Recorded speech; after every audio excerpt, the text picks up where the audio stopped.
Pendant des décennies, sa voix pouvait réduire une foule au silence et ses chansons pouvaient tirer des larmes aux cœurs les plus endurcis.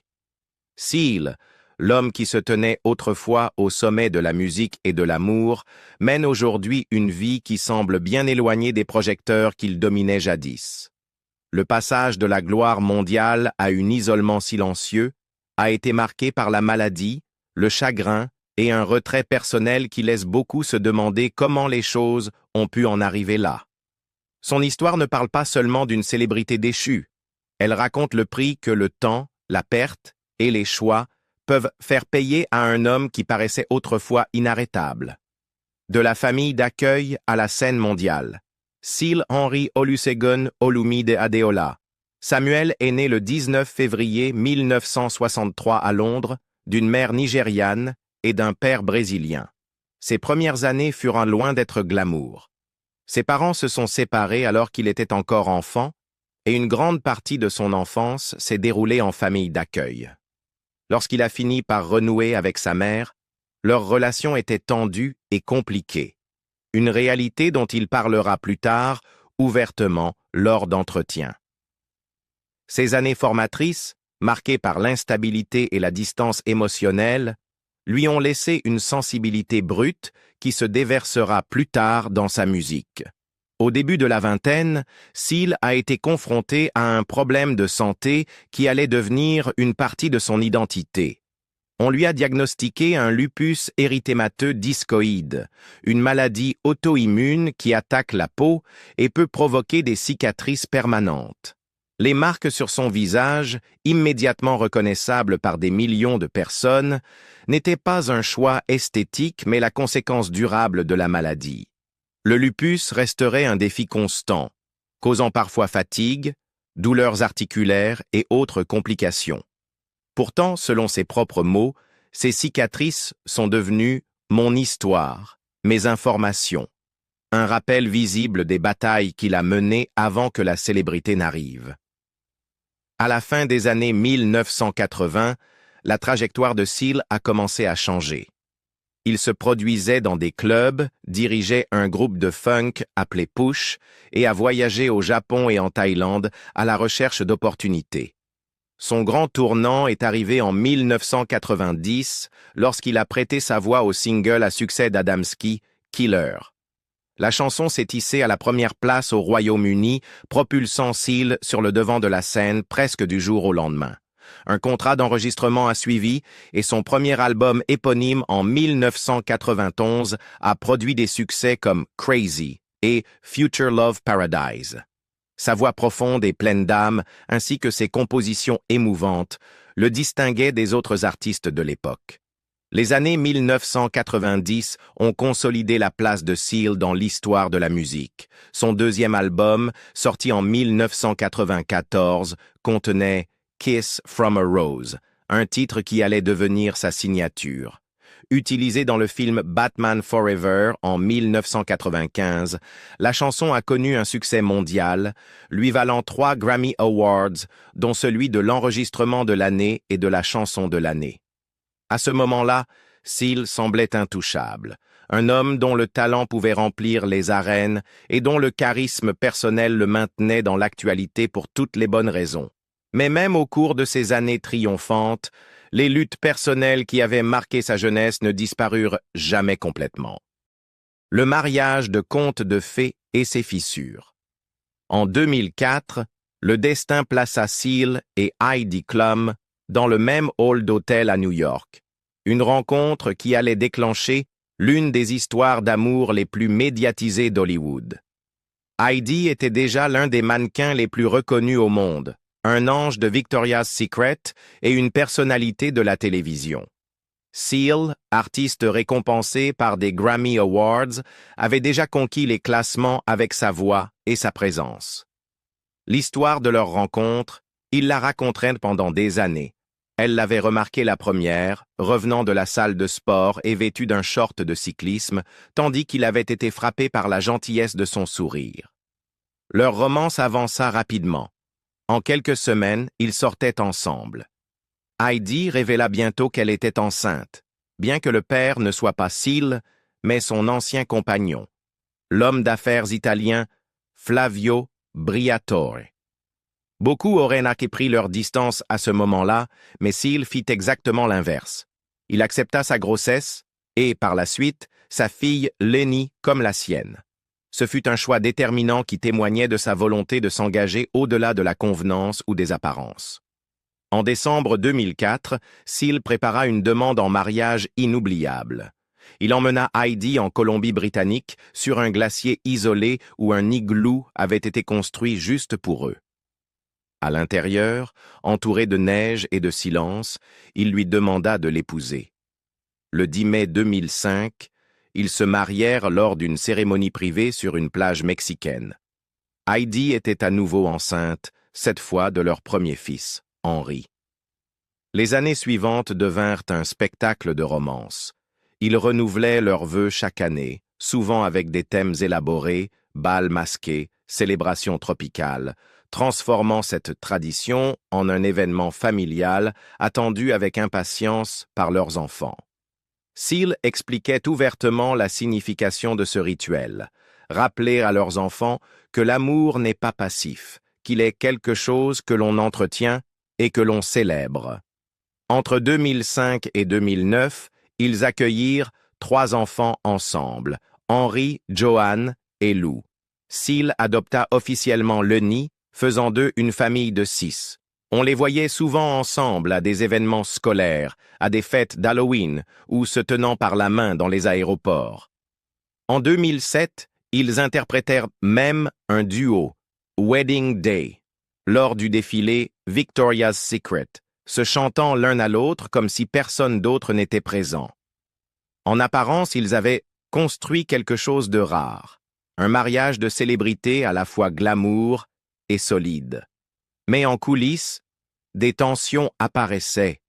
Des amis et des proches évoqueraient plus tard des désaccords sur l'éducation des enfants, le tempérament parfois vif de Seal et les pressions liées à la gestion de 2 carrières exigeantes. Bien qu'aucun des deux n'ait publiquement reconnu de sérieux problèmes à l'époque, des fissures se formaient dans les fondations de leur union. En 2010, ils affichaient encore une image unie, mais en privé, les frustrations grandissaient.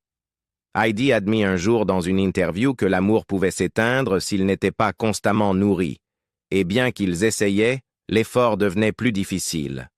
Seal, lui aussi, reconnaissait que sa vie avec Heidi lui apportait structure et stabilité, mais que ces mêmes qualités pouvaient être mises à l'épreuve par leurs différences. Lorsque l'annonce de leur séparation arriva en janvier 2012, le public fut pris de court. Leur communiqué évoquait un amour et un respect mutuels, mais derrière ces mots polis se cachait la réalité d'un mariage arrivé à son terme. Seal admit plus tard que la rupture avait été douloureuse, notamment alors qu'il cherchait à rester un père présent tout en affrontant les conséquences émotionnelles. Le conte de fées qui avait captivé les fans du monde entier était terminé. Pourtant, comme le monde allait bientôt le constater, la fin de leur mariage n'était que le début d'une histoire bien plus longue et complexe. Le divorce, les accusations publiques et les batailles pour la garde. Lorsque Seal et Heidi Klum confirmèrent leur séparation au début de l'année 2012, l'annonce était rédigée pour paraître amicale. Ils parlaient de respect mutuel et de amour continu, malgré leur éloignement. Mais cette surface calme ne dura pas longtemps. En quelques mois, les médias bruissaient d'histoires, laissant entendre que la rupture avait été bien plus compliquée et bien plus douloureuse que ce qu'ils avaient admis au départ. La première fissure publique apparut lorsque des paparazzis capturèrent Heidi en vacances avec son garde du corps de longue date, Martin Kristen, seulement quelques mois après l'annonce de la séparation. Interrogé à ce sujet par TMZ, Seal répondit de manière directe, avec une amertume perceptible: « J'aurais pensé qu'Heidi aurait montré un peu plus de classe et aurait au moins attendu que nous soyons séparés avant de décider de forniquer avec le personnel. » La remarque fit immédiatement la une. Dès le lendemain, ses représentants tentaient déjà de nuancer ses propos, affirmant qu'ils n'avaient pas voulu l'accuser d'infidélité. seulement exprimer sa frustration quant au timing de cette nouvelle relation. Mais le mal était fait. L'image d'une séparation digne et privée fut remplacée par celle de soupçons publics et de blessures émotionnelles. Heidi nia toute relation qui aurait chevauché son mariage. Dans une interview avec Katie Couric, elle affirma fermement « Je n'ai jamais regardé un autre homme quand j'étais avec lui. C'est dur quand on pense qu'il croit cela. Il était blessé. » Malgré cette mise au point, la blessure émotionnelle entre eux s'aggrava. Ce qui avait été un front uni ressemblait désormais à deux récits distincts luttant pour le contrôle. Puis vinrent les articles sur le tempérament de Seal. Des sources citées par des médias comme TMZ et Us Weekly le décrivaient comme ayant une personnalité volcanique, sujet à des accès de colère qui créaient des tensions à la maison. Bien qu'aucune allégation de violence physique n'ait été faite, l'intensité émotionnelle aurait fini par user Heidi. Seal se défendit dans une interview avec Piers Morgan, affirmant qu'il était simplement passionné et protecteur envers sa famille, citant un incident où il avait élevé la voix après qu'un paparazzi aurait blessé un de ses enfants. Mais pour certains, surtout après les propos de son ex-compagne Tatjana Patitz, qui le qualifia de « pas quelqu'un de bien », il devenait plus difficile de concilier l'image du mari aimant et doux avec ses témoignages. Au fil du divorce, la lutte pour la parentalité s'intensifia. Au départ, ils s'étaient mis d'accord sur une garde légale conjointe de leurs 4 enfants, Lenny, Henry, Joanne et Lou. Mais les tensions refirent vite surface. L'exemple le plus public eut lieu en 2020, lorsque Heidi demanda une audience d'urgence afin de pouvoir emmener les enfants en Allemagne pendant le tournage de Germany's Next Top Model. En raison des restrictions de voyage liées au Covid-19, elle estimait qu'il serait dangereux et peu pratique de les laisser derrière elle pendant des mois. Seal s'opposa à cette demande, l'accusant dans des documents judiciaires d'avoir un agenda caché et exprimant sa crainte qu'elle ne revienne pas avec les enfants. Si Heidi est autorisée à emmener les enfants en Allemagne, argumenta Seal, elle pourrait décider unilatéralement de ne pas les ramener. Heidi répliqua en affirmant que le temps que Seal passait avec les enfants était au mieux sporadique, soulignant qu'eux-mêmes voulaient l'accompagner. Seal, de son côté, prétendit que son temps parental avait été réduit à ce qui convenait à l'emploi du temps de Heidi, l'accusant de lui dire que les enfants étaient occupés ou malades lorsqu'il demandait à les voir plus souvent. Ce n'était pas leur premier différend concernant la vie de leurs enfants. Des années plus tôt, ils s'étaient déjà opposés sur l'utilisation de l'image des enfants dans une publicité sans le consentement d'Heidi. Pour elle, protéger leur vie privée était primordial. Pour Seal, ce n'était pas un problème. Chaque désaccord soulignait à quel point leur vision du rôle de coparents différait et combien il était devenu difficile de trouver un terrain d'entente. Les combats pour la santé, le ralentissement de carrière et le retrait de la scène médiatique. Derrière tout le drame public entourant le divorce de Seal, une autre bataille se déroulait silencieusement depuis des décennies. Une bataille qui ne concernait ni les relations, ni la garde des enfants, mais sa santé. Au début de la vingtaine, il fut diagnostiqué avec un lupus érythémateux discoïde, une maladie auto-immune chronique qui s'attaque à la peau. Les cicatrices visibles laissées sur son visage sont devenues une partie de son identité, mais l'impact allait bien au-delà. Le lupus provoquait des périodes de fatigue intense, de douleurs articulaires et d'inflammations pouvant survenir sans prévenir.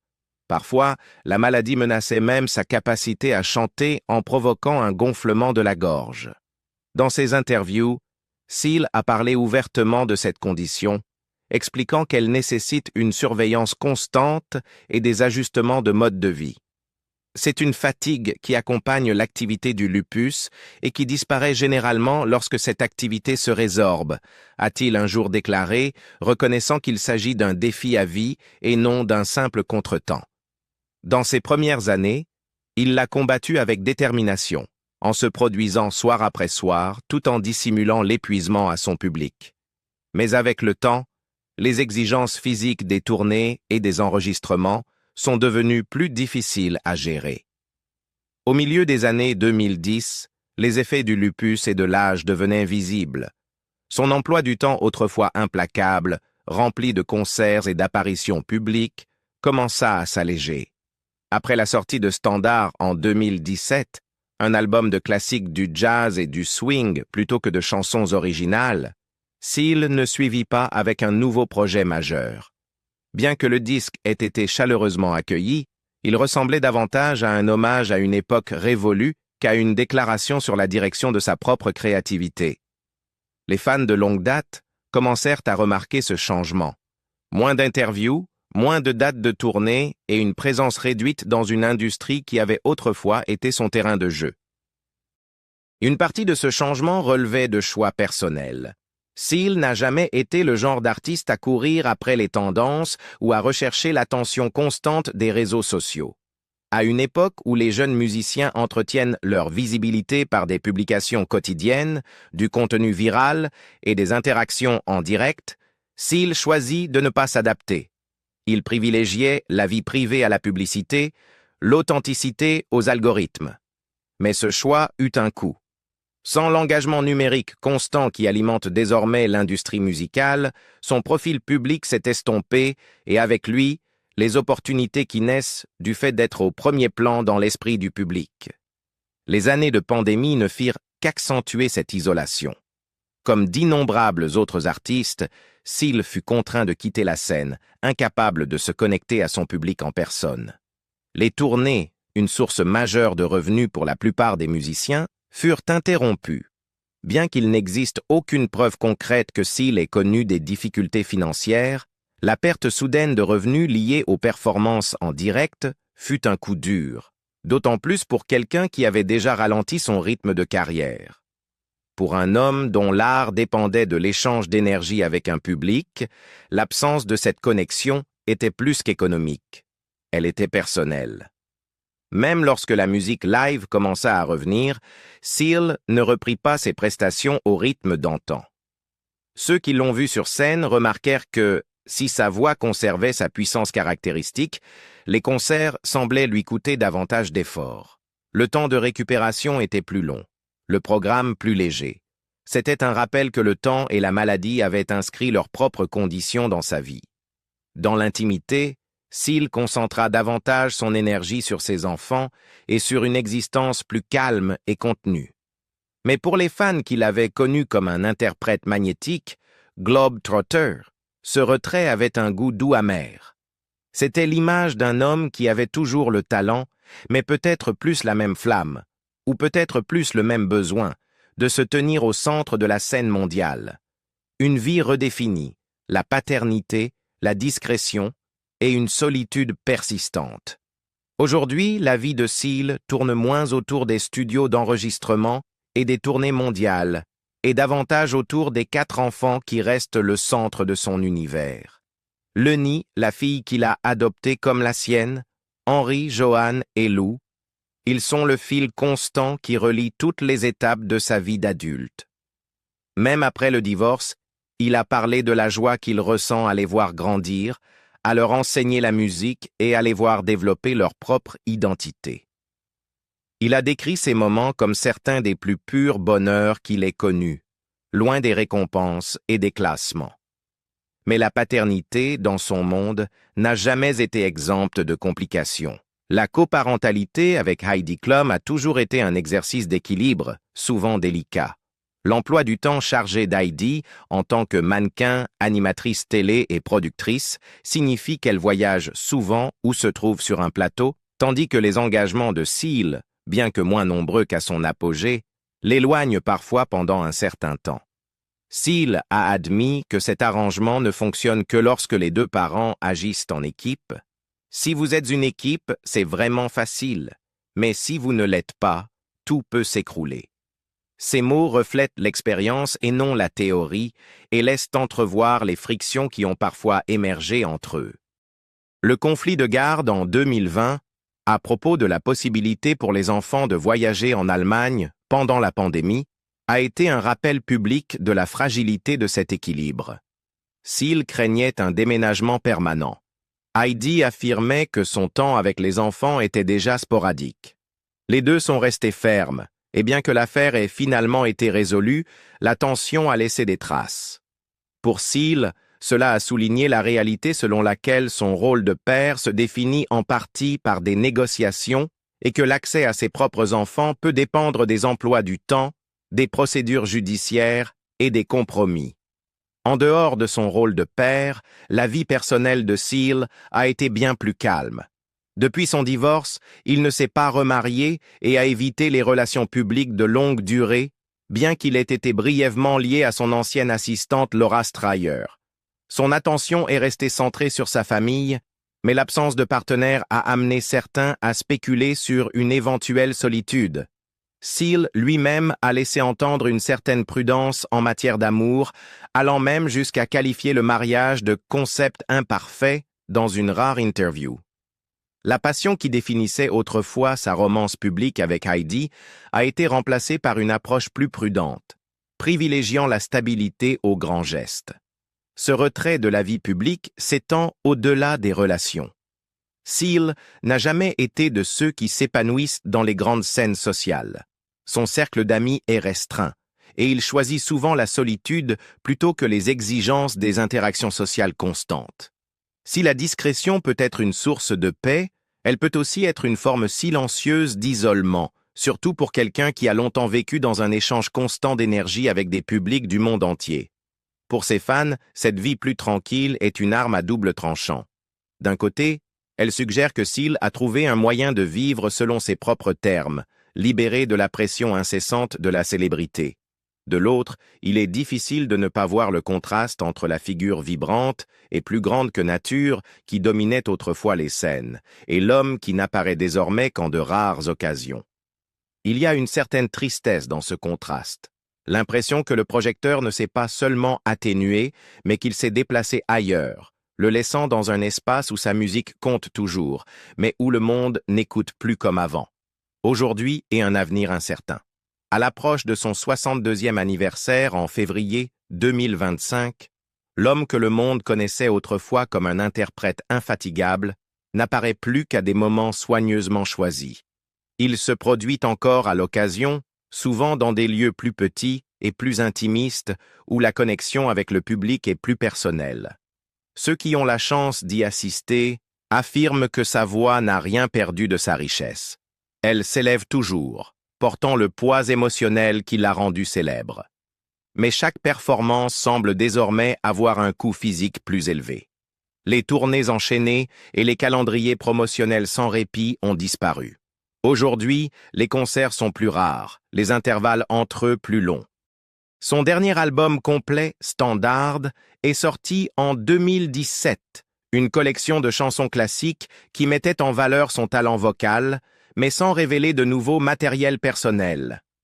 Depuis, l'industrie a continué à évoluer à une vitesse fulgurante avec les plateformes de streaming et les réseaux sociaux dominant le paysage. Seal n'a pas adopté ces outils comme l'ont fait les artistes plus jeunes. Pour lui, la musique a toujours été une affaire d'authenticité, non d'algorithme.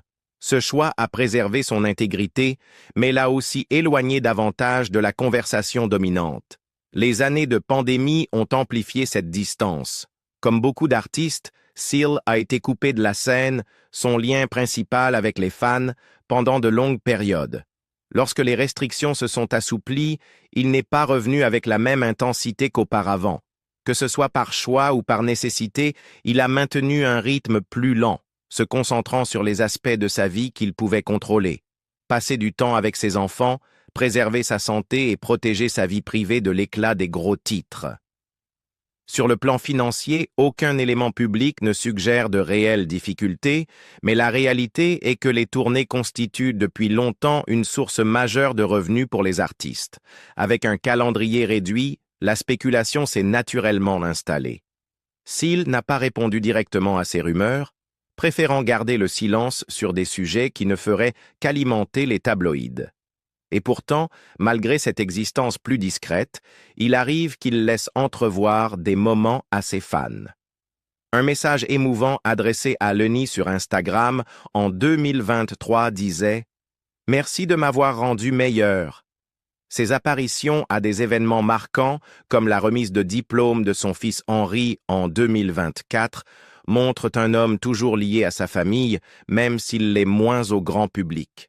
Ces instants suffisent à rappeler que, même si le Seal que l'on voyait partout n'est plus au centre de la scène, il vit encore, il ressent encore, il aime encore.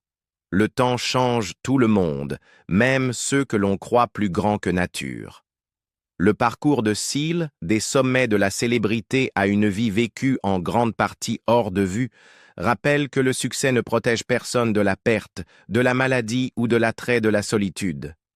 Mais qu'en pensez-vous?